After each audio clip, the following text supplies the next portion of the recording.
안디옥 교회는 여러분 잘 아시죠? 이방 땅에 세워진 최초의 교회로서 또 최초의 선교사를 파송을 하였고, 이방 선교의 기틀을 마련하는 아주 주님의 기쁨 되는 교회였습니다. 안디옥 교회는 또한 주의 손이 함께하는 교회였을 뿐만 아니라 좋은 영적인 지도자들이 있었죠. 바나바와 사울이라고 하는 그 좋은 영적인 지도자들이 함께 더불어서 안디옥 교회에서 1년 동안 사역을 하면서 많은 사람들을 가르치고 그러면서 부흥의 역사를 경험을 했는데, 그 내용이 바로 사도행전 11장 26절의 말씀입니다. 이렇게 기록하죠. 만남에 안디옥에 데리고 와서 둘이 교회에 1년간 모여있어 큰 무리를 가르쳤고, 그 결과 어떤 일이 벌어졌느냐면 그리스도인이라 일컬음을 받게 되었더라. 그러니까 안디옥에서 처음으로 그리스도인이라고 하는 호칭, 별명이 붙여지게 된 것입니다. 여러분, 그렇다면 안디옥 교회가 어떻게 주님의 꿈꾸는 교회를 이룰 수 있었는가라고 하는 것입니다. 오늘 본문 사도행전 13장의 말씀을 보시면 안디옥 교회가 성령의 음성에 순종해서 바나바와 사울을 선교사로 파송하는 내용이 기록되어 있습니다. 안디옥 교회는요, 지금 세워진 지 불과 1년밖에 되지 않습니다. 그러니까 아직 그렇게 굳건한 교회라고 할 수가 없을 수 있습니다. 연약한 교회였죠. 숫자도 그렇고 또 재정도 그렇게 넉넉하지 않았을 수 있습니다. 그런데 그들은요, 선교를 위해서 교회의 가장 귀한 일꾼을 파송했다는 거예요. 그럼 이와 같이 안디옥 교회는요, 복음을 전하는 것을 우선순위로 삼았다라고 하는 것입니다. 저는 오늘 이 말씀을 통해서 여러분과 제가 안디옥 교회 같이 쓰임받는 교회가 되기를 원합니다. 또한 우리 교회도 안디옥 교회처럼 쓰임받기를 간절히 소망합니다. 이 안디옥 교회의 모습을 통해서 우리 교회가 나가야 될 방향이 무엇인가 라고 하는 것을 다시 한번 점검하고 결단하고, 교회된 여러분과 제가 어떠한 교회를 세워나가고 나는 교회로서 어떠한 모습으로 세워져야 되는가 라고 하는 것을 결단하기를 원하는데요, 먼저 첫 번째는 우리가 꿈꾸는 교회는요, 하나님의 말씀으로 세워지는 교회입니다. 한번 따라해 보시겠어요? 하나님의 말씀으로 세워지는 교회. 우리는 안디옥 교회를 통해서 하나님께서 어떤 교회를 기뻐하시는지에 대하여 나누고 있는데, 안디옥 교회는요, 말씀으로 세워지는 교회였다는 거예요. 오늘 1절 말씀은 이렇게 기록하죠. 안디옥 교회 선지자들과 교사들이 있으니. 여러분, 여기서 선지자라고 하는 말은요, 단순히 미래를 예언하는 그런 사람을 이야기하는 것이 아닙니다. 여기서 선지자라고 하는 단어는 히브리어로 나비라고 하는 단어를 사용을 했는데, 하나님의 말씀을 받아 그대로 전하는 하나님의 대변자. 그러니까 선지자는 이 미래의 일을 말하는 사람이 아니라 하나님으로부터 받은 말씀을 맡은 자로서 대언하는, 전하는 사람이라는 거예요. 그런 각도에서 목회자인 저를 한번 적용해 봤습니다. 설교자는 어떤 존재인가? 이 자신의 생각과 그리고 자신의 철학을 이야기하는 것이 아니라 하나님 말씀을 그대로 받아서 전하는 자다라고 하는 거예요. 그러면 성경 공부 인도자들은 누구입니까? 마찬가지예요. 자신의 경험과 지식을 나누는 것이 아니라 하나님의 말씀 안에서 하나님의 뜻을 발견하고 그 뜻을 전하는 자라고 하는 거예요.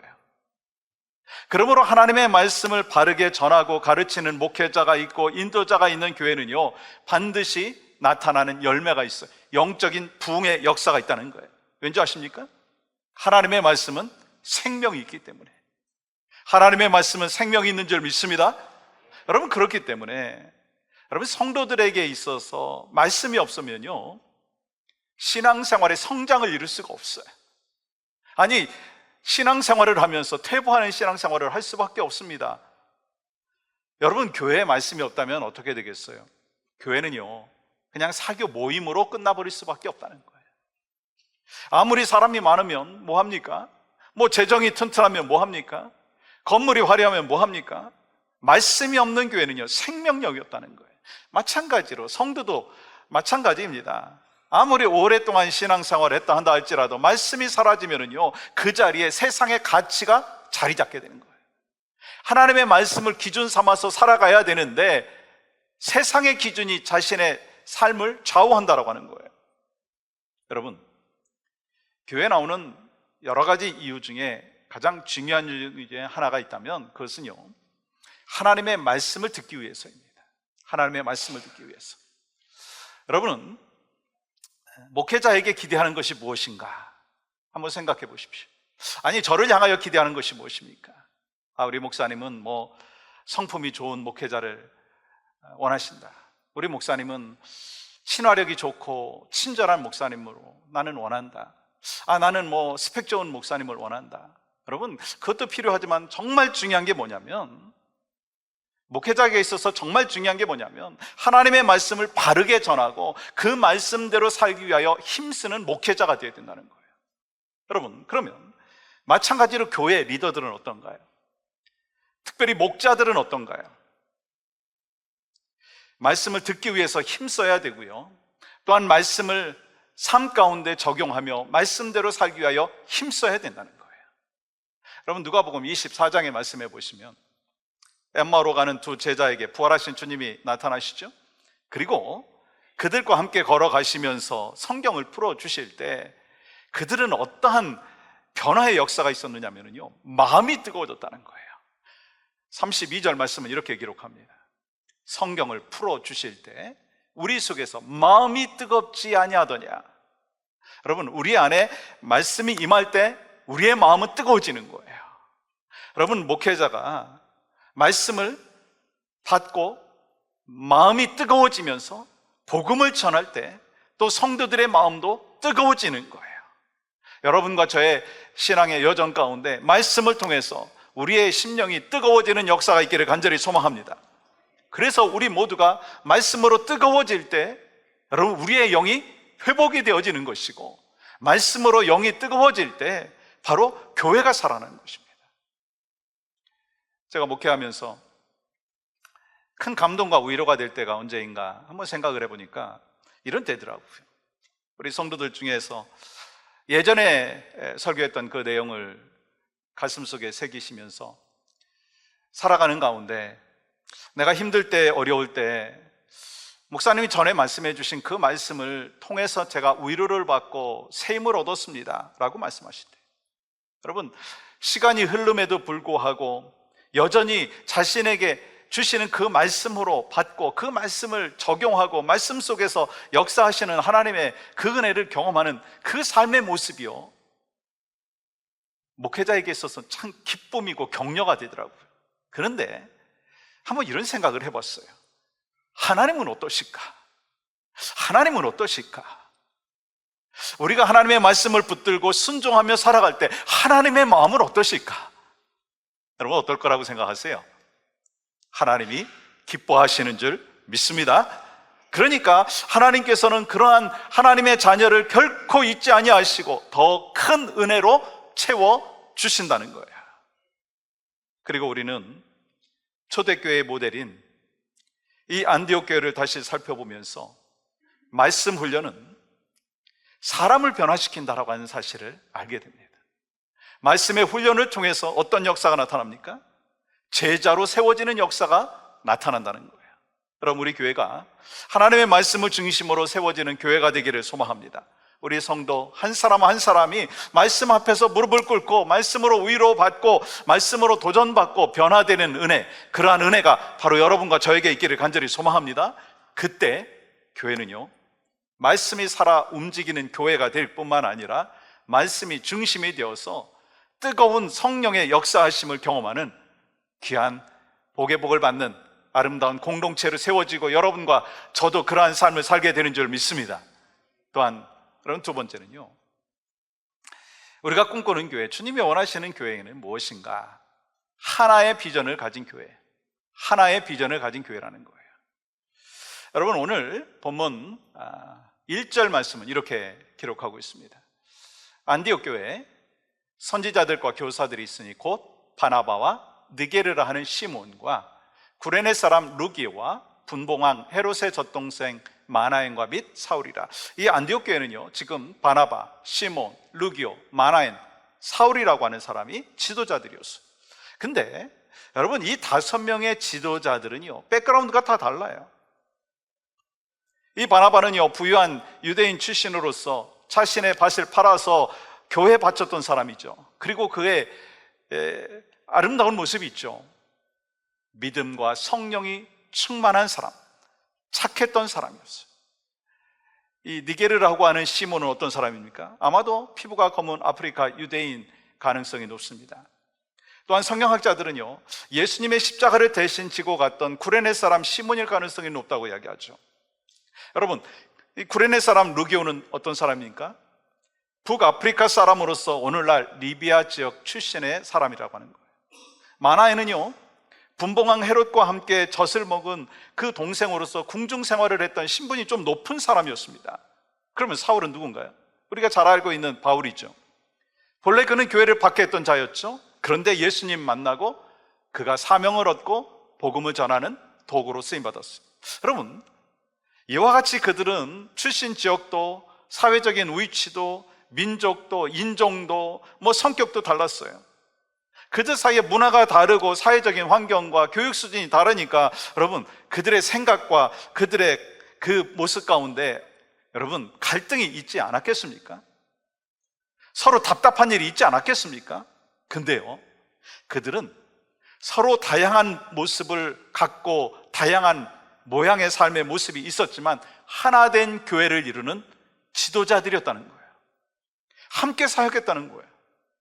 세상에서는 절대로 이루어질 수 없는 그런 하모니였는데 하나가 되었다는 거예요. 그 이유가 뭘까요? 성령 하나님께서 그들을 하나 되게 하셨기 때문인 것입니다. 여러분, 안디옥 교회는요, 서로 다름을 인정했어요. 그리고 이해하는 교회였다는 거예요. 그런 면에서 우리 교회 당회의 모습은 어떤가요? 우리 장로님들 다 다른 캐릭터를 갖고 있지만 서로 하나 되어서 하나님께서 원하시는 교회를 세워나가기 위하여 힘쓰고 있어요. 그 이유가 뭘까요? 하나 되게 하신 성령 하나님을 의존하기 때문에. 여러분, 목장은 어떤가요? 여러분의 사역팀은 어떤가요? 서로 다른 캐릭터들이 모여 있지만 하나 되게 하신 그 성령에 의존할 때 하나됨을 지킬 수 있고 또 서로 다름을 인정하면서 하나님이 원하시는 공동체를 세워 갈 수가 있다는 것입니다. 여러분, 예수님은 우리를 세상의 빛이라고 말씀하셨어요. 여러분, 빛은요, 흩어지면 어둠을 밝히지 못합니다. 그러나 빛이 하나로 모아지면 어떻습니까? 불을 만들어서 세상을 밝히더라고요. 옛날에도 말씀드린 적이 있지만 어렸을 때 여러분 돋보기 갖고 실험해보고 장난친 적도 있잖아요. 그 햇빛을 모아서 종이를 태워본 적이 있지 않습니까? 여러분, 무슨 얘기예요? 빛이 흩어지면 아무 영향이 없지만 빛이 모아지면 에너지를 만든다는 거예요. 마찬가지예요. 교회도요, 하나가 되면은요, 세상을 변화시킬 수 있는 능력이 된다는 것입니다. 그렇다면 여러분, 이렇게 서로 다른 사람들이 어떻게 하나가 될 수 있었을까? 여러분, 그 이유를 본문 2절에서는 이렇게 말씀하고 있습니다. 주를 섬겨 금식할 때, 주를 섬겨 금식할 때 성령이 이르시되. 여러분, 그들은요, 자신들의 생각이나 고집을 내려놓고 하나님의 뜻을 구하면서 금식하며 기도하는 시간을 가졌다는 거예요. 여러분, 분열이라고 하는 영어 단어는요, 디비전이라고 하는 단어를 씁니다. 디비전. 다이라고 하는 단어와 비전이라고 하는 단어, 두 개 이상의 시선이 바로 디비전이에요. 여러분, 하나의 교회에 여러 가지 비전이 존재하면은요, 교회는 어떻게 될까요? 분열을 이룰 수밖에 없어요. 그래서 내 생각에는, 내가 보기에는 자꾸 이런 말을 많이 하면은요, 건강한 교회가 될 수 없다는 거예요. 여러분, 우리 교회가 목장 시스템으로 변환을 했잖아요. 구역에서 목장으로. 그래서 목자, 그리고 부목자, 목원 이런 호칭을 씁니다. 여러분, 각 목장은요, 작은 교회라고 하는 것을 기억하십시오. 그렇기 때문에 목자는요, 이 교회와 한 비전을 갖고 있어야 하고 그 한 비전을 작은 교회인 목장에서 나눠야 한다는 거예요. 그렇게 할 때 교회는 건강해지는 것입니다. 그래서 중요한 게 뭐냐면, 이 목자들에게 있어서 필요한 게 뭐냐면 각자의 생각이 있을 수 있고요, 각자의 철학도 있을 수 있고요, 자신만의 스타일도 있을 수 있습니다. 그런데 교회 비전과 하나가 되어서 가야 된다는 거예요. 마찬가지예요. 목원들도 그렇습니다. 자기 나름대로의 생각이 있어요, 자기 나름대로의 철학이 있어요. 그러나 목자와 하나가 되지 아니하면, 디비전이 이루어지면 공동체가요 영적으로 성장할 수가 없게 된다라고 하는 것입니다. 여러분, 교회 안에 디비전이 생기는 것이 아니라, 서로 다른 비전이 존재하는 것이 아니라 한 비전을 향하여 나아갈 수 있는 교회 공동체, 바로 그 공동체를 우리는 세워가야 될 줄 믿습니다. 여러분, 안디옥 교회는요 서로 다른 사람들이 하나 되어서 하나님께 쓰임받는 교회였어요. 우리도 하나 되어서 하나님의 말씀을 붙들고 주님의 뜻을 구하면서 기도와 금식하는 그 가운데 하나님의 음성을 듣고, 그러면서 하나님이 원하시는 하나됨의 은혜를 계속해서 누리며 살아가야 될 줄 믿습니다. 그런 교회를 통해서 세상은 변화되어지는 것입니다.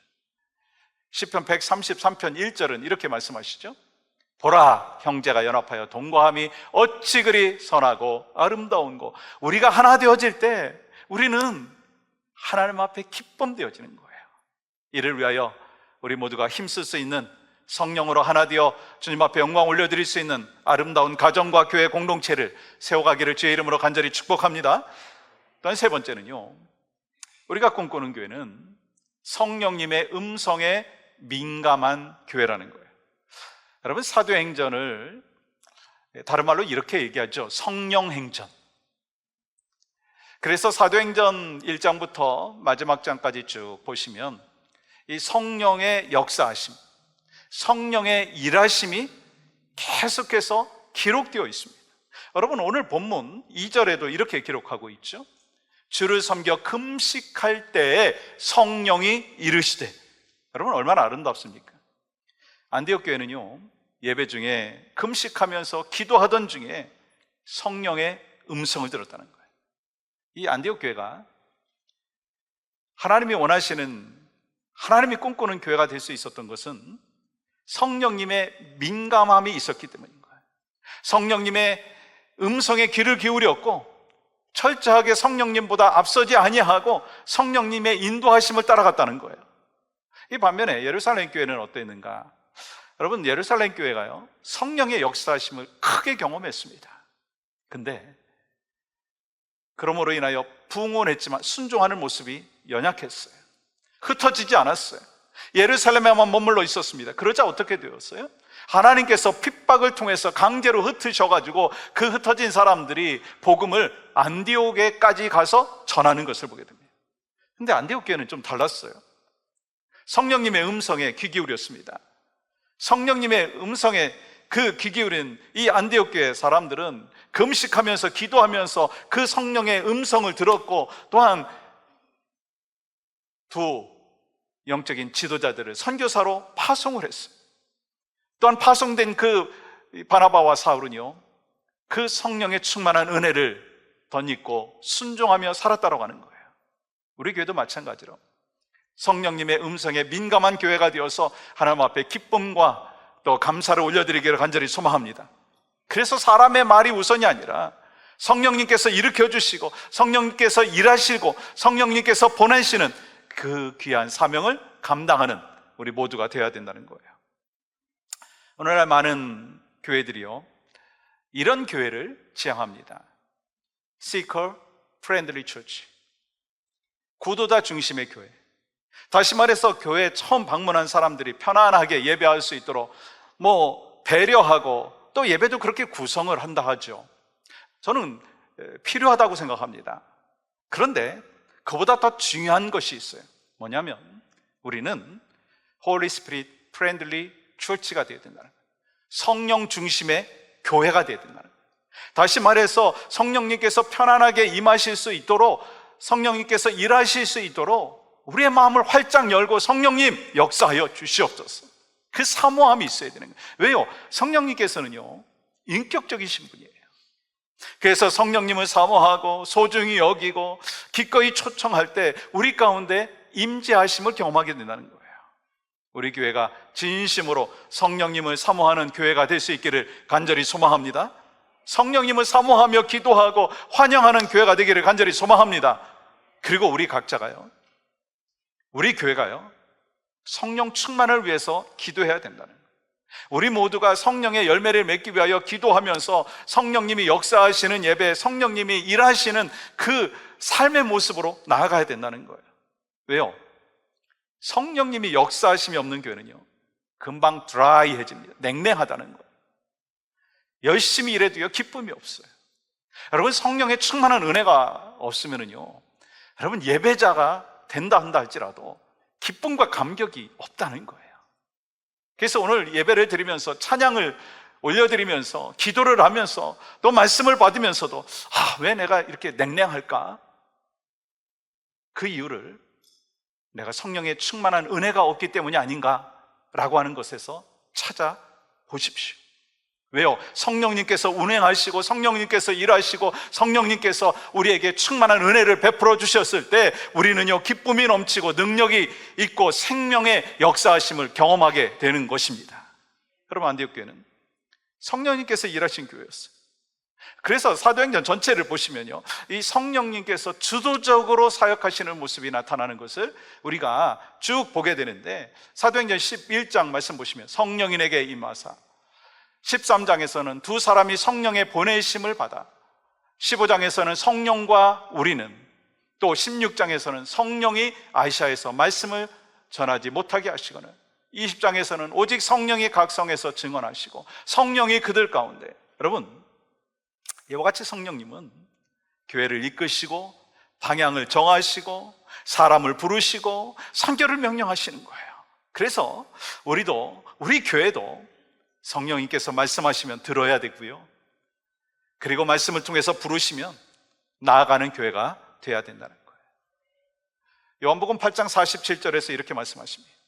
하나님께 속한 자는 하나님의 말씀을 듣나니. 여러분, 한번 같이 읽겠습니다. 시작. 하나님께 속한 자는 하나님의 말씀을 듣나니. 여러분과 저는 하나님께 속한 자입니다. 아멘이시죠? 그러면 누구의 음성을 듣습니까? 하나님의 음성을 들어야 된다는 거예요. 성령께 속한 교회는요, 성령의 음성을 들어야 된다는 거예요. 여러분, 우리 교회는요, 조직도 있고 예배 순서도 잘 짜져 있고 새로 오신 분도 계속 있을 수 있습니다. 그러나 성령님의 역사하심이 없으면 아무 힘이 없다는 거예요. 우리 교회가 성령님을 존중하고 사모하고 성령님의 인도하심을 따르는 살아있는 그런 교회가 되기 원하는 마음이 우리 가운데 있고, 그 사모함 갖고 하나님, 우리 교회가 성령의 역사하심과 성령의 일하심과 성령의 놀라우신 은혜의 강가로 우리를 인도하여 주시옵소서. 그 사모하는 마음과 부르짖음과 간구가 있을 때 여러분과 저는요, 성령 충만한 가운데 하나님 안에서 살아갈 수 있고 성령 충만한 교회를, 성령 충만한 가정을 세워가게 되는 줄 믿습니다. 또 한 가지는, 우리가 꿈꾸는 교회는 하나님 나라 중심의 교회라는 거예요. 하나님 나라 중심. 우리 마음속에 그려지는 진정한 교회의 모습이 있어요. 그건 뭐냐면, 내 교회 중심이 아니라 하나님 나라 중심이 되어야 된다는 거예요. 오늘 본문 2절 하반절은 이렇게 말씀을 하고 있죠. 내가 불러 시키는 일을 위하여 바나바와 사울을 따로 세우라. 안디옥 교회가 금식하며 기도하던 중에 성령님의 음성을 들었어요. 근데 그 내용이 너무나 놀랍고 당혹스러운 거 아니었습니까? 여러분, 교회에서 가장 영향력을 끼치고 있는 두 지도자 바나바와 사울을 파송하라는 거예요. 여러분, 안디옥 교회는요, 바나바와 사울의 헌신을 통해서 부흥한 교회였습니다. 불과 1년 만에 든든한 교회로 세워졌고 다른 교회를 도울 만큼 나름대로 자립이 되어 있었습니다. 그렇기 때문에 그 교회의 중심 리더가 되는 이 바나바와 사울을 선교사로 파송하는 것은요, 교회 입장에서 보면 큰 손해다, 그렇게 생각할 수가 있었다는 거예요. 여러분과 제가 그 자리에 있었다면 아마 이렇게 이야기할 수도 있었을 것입니다. 주님, 좀 딴 사람 보내면 안 되겠습니까? 이 바나바와 사울보다 조금 덜 영향력 있는 저 두 사람을 좀 보냈으면 어떨까요? 근데 안디옥 교회는 그렇게 하지 않았어요. 3절 말씀 보시면 이렇게 기록합니다. 두 사람에게 안수하여 보내니라. 그들은 순종했어요. 어떻게 순종이 가능할 수 있었을까요? 자신의 교회를 세우는 것도 소중하지만 그보다 하나님 나라를 세우는 것이 소중하다라고 하는 것을 알았기 때문에, 깨달았기 때문이라는 거예요. 하나님의 나라를 향한 순종은요, 때로 손해보는 것처럼 느껴질 때가 있습니다. 얼마 전에 우리 과테말라 갔다 오고 이제 또 니카라과 간다고 또 플랜하고 있지 않습니까? 여러분, 어찌 보면 물질 쓰고 맨파워 쓰고 시간 쓰고 그러면서 마치 교회적으로 손해인 듯한 그 모습이 있습니다. 그러나 그 순종은 상상할 수 없는 열매로 나타난다는 거예요. 여러분, 흥미로운 것이 뭐냐면 안디옥 교회가요, 바나바와 사울을 파송한 이후에 성경은 더 이상 안디옥 교회 부흥에 대한 이야기가 없더라고요. 사도행전 11장에서 수많은 사람들이 모여드는 그 장면들이 있었지만 이후에는요, 그 흔적이 거의 없어 보입니다. 안디옥 교회 자체의 숫자적인 그 부흥이 멈춘 듯 해 보입니다. 근데요, 하나님 나라의 관점에서 보면 안디옥 교회의 순종은요, 놀라운 열매를 맺게 된다는 거예요. 여러분, 바울의 선교 여정을 통해서 세워진 교회들이 어떻습니까? 지도에 나오는 대로 갈라디아, 빌립보, 데살로니가, 고린도, 에베소, 골로새, 여러분, 이 모든 교회들은 이 바울과 바나바가 파송되었기 때문에 존재하는 교회들 아닙니까? 뿐만 아니에요. 그 교회들에게 보낸 편지들, 우리가 지금 읽고 있는 신약 성경의 중요한 부분들 있지 않습니까? 갈라디아서, 빌립보서, 데살로니가 전후서, 고린도 전후서, 에베소서, 골로새서. 만약에 안디옥 교회가 순종하지 않았다면 여러분, 이 서신들은 존재하지 않았을 거예요. 그리고 사도 바울의 선교 여정 속에 있었던 마게도냐 환상이 있었기 때문에 유럽의 복음이 전해진 것이고, 유럽의 복음이 전해짐으로 인하여 이 미국의 복음이 전해진 것이고, 미국의 복음의 전함의 역사가 있었기 때문에 우리 한국의 복음이 흘러 들어간 것 아닙니까? 만약에 안디옥 교회가 자신들의 교회만을 생각을 했다면 그 순간에는요, 더 커졌을 수 있습니다. 그런데 하나님 나라 역사는요, 축소될 수 있었다는 거예요. 그러니까 우리 교회도 동일하게 복음을 전하고 가르쳐서 제자 삼는 그 주님의 명령과 주님의 약속의 말씀을 실행해 나가야 된다는 거예요. 이를 위해서 우리에게 필요한 게 뭔지 아십니까? 내 안에 회복이 필요해요. 내 안에 회복이 필요해요. 그리고 회복을 넘어 부흥하는 그 심령이 우리 가운데 있고, 여러분의 가정 가운데 있고, 교회 가운데 있어야 된다는 거예요. 청소년 사역으로 잘 알려진 원 베네딕트 선교사라고 하는 분이 계세요. 그는 한번 집회를 했는데 1000명이 모인 거예요. 그러면서 그에게 기도 제목이 생겼어요. 하나님, 다음번에 모일 때는 2000명 모이게 해 주시옵소서. 근데 하나님 앞에 기도를 하는데 하나님이 이런 음성을 들려주셨답니다. 2000명이 네 비전이냐 내 비전이냐? 너는 1000명 모였을 때 2000명 모이게 해달라고 기도를 했는데 그게 네 비전이냐 나의 비전이냐? 그는 깨달았답니다. 겉으로는 하나님 나라를 위하여 기도했지만 사실은 자신의 사역을 키우고 이름을 내기 위한 욕심이 아니었는가라고 하는 깨달음이 있었다는 거예요. 그 후에 그는 기도가 이렇게 바뀌었답니다. 하나님, 내 이름을 위한 사역이 아니라 하나님 나라를 위한 사역을 하게 하여 주시옵소서. 여러분과 저도 그런 변화의 역사가 있어야 되는 거예요. 우리 교회 성장하게 하여 주시옵소서. 필요해요. 하지 말라는 게 아니에요. 거기서 멈추지 말아야 된다는 거예요. 하나님 나라가 확장되게 하여 주시옵소서. 나를 사용하여 주시고 우리 교회를 사용하여 주시옵소서. 이런 교회가 하나님이 꿈꾸는 교회이고 우리가 꿈꾸는 교회가 되어야 될 줄 믿습니다. 말씀을 정리합니다. 우리 교회가 어떤 교회가 되어야 됩니까? 하나님의 말씀으로 세워지는 교회, 하나의 비전을 가진 교회, 성령님의 음성에 민감한 교회. 우리 교회의 중심이 아니라 하나님 나라 중심의 교회. 이런 선교적인 교회, 순종하는 교회, 파송하는 교회가 될 때 하나님께서 반드시 우리를 통해서 크고 놀라운 일을 계속해서 행하실 줄 믿습니다.